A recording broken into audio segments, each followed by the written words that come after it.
let's turn our attention to Oscar Ichazo. Ichazo was born in 1931. He lived all the way up until a few years ago in 2020. He was a Bolivian philosopher. For many years, it was thought that the Enneagram had been passed down through the centuries. The narrative was that Oscar Ichazo got the full Enneagram from George Gurdjieff, who got it from the Sufis, who then got it from the Desert Fathers, who got it from Pythagoras, and so on. So quoting an article in Enneagram Monthly, that's how the narrative went for a while.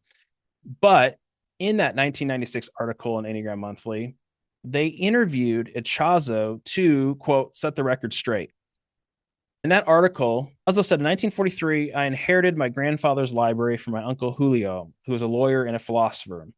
It was in an ancient text about the Chaldean seal, where I first came across the diagram for which the Chaldeans, it was a magical figure. At the same time, I also found the Chaldean seal in the books of Raymond Lull. So Ichazo here is just saying, hey, I actually didn't get the Enneagram from Gurdjieff. I found the Enneagram diagram, which was called the Chaldean seal, in some ancient books, and particularly from Raymond Lull, which I just showed you guys. He went on record because he wanted to dispel the myth that he got this Enneagram personality system from Gurdjieff. He actually said, I am the root of a new tradition. Okay. So, in fact, in that article that you can go look up in Enneagram Monthly, he said that he could not find any personality applications in the work of Gurdjieff, but only found vague references to music, days of the week, around the symbol. So he's trying to set the record straight that he is the one who came up with the modern Enneagram that we have today.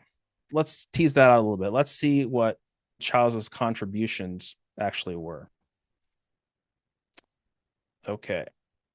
So Ichazo ended up creating 108 diagrams, and he called these Enneagons, to use Ichazo's terminology. Think about this.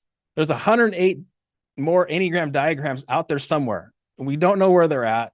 If someone knows, please tell me, because I would love to see these.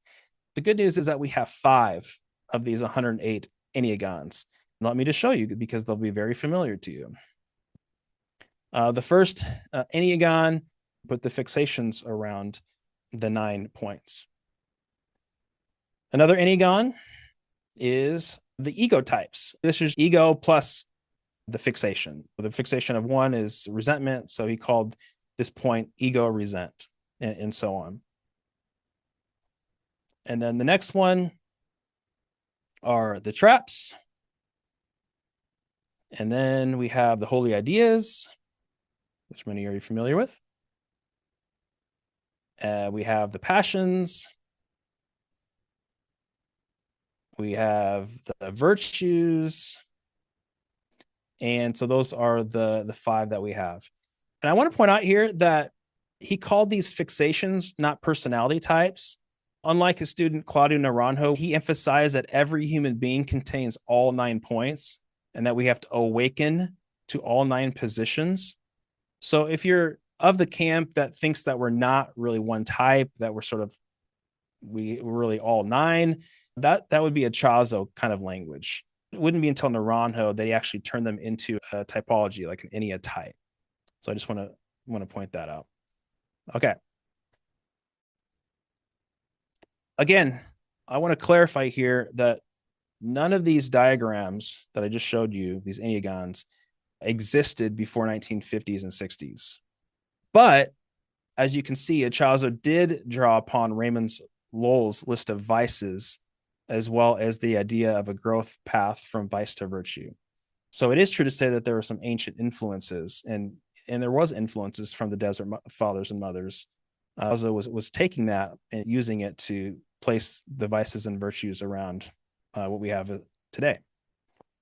He first created his Eureka School in 1956 for transmitting these knowledge and insights, these Enneagons. He called it proto-analysis.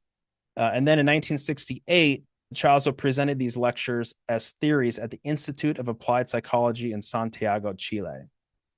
I want to point that out because sometimes he gets painted as a new age guru. He's not teaching the Enneagram out in some camp somewhere. He is teaching proto-analysis, this Enneagram theory, at a certified university in Santiago, Chile, going back to 1968. And then 3 years later, a group of Americans would come down to learn proto-analysis theory from him. But before we get to Naranjo and this group of Americans that came down to learn the Enneagram, I want to fast forward into the future just for a brief moment, and I'll explain why. 20 years later, in 1988, Helen Palmer came out with her first Enneagram book. It was very popular, and his Eureka Institute did not like it. He sued Helen Palmer for copyright infringement.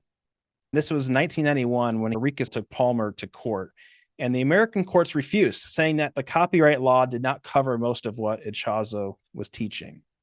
This is a big deal because think about it. If Ichazo would have won, and if the Enneagram would have stayed very secret within his Eureka school, then maybe none of us would be here today learning or teaching the Enneagram. So that's a really big deal.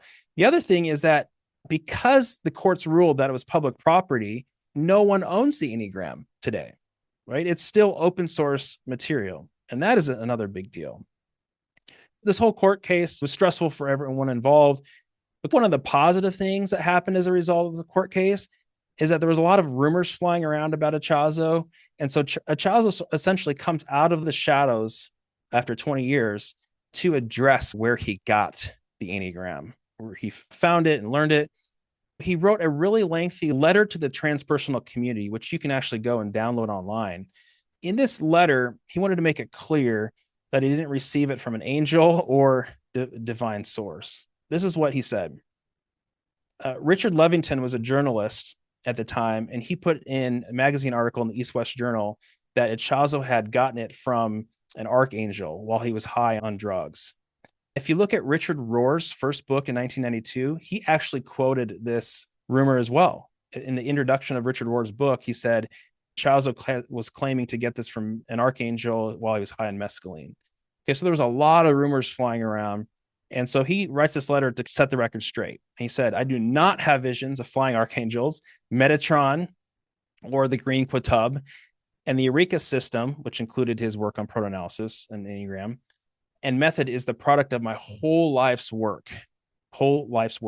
And then at the very end, just for emphasis, he says, I am clearly saying that I did not receive messages from some archangel entity or entities coming from the sky above, because that would be contradictory with Eureka theology. So just to put a bow tie on this Ichazo section, what's important for me and you as practitioner is to know that the Enneagram of personality system is not from the Sufis. It's not from the Christians.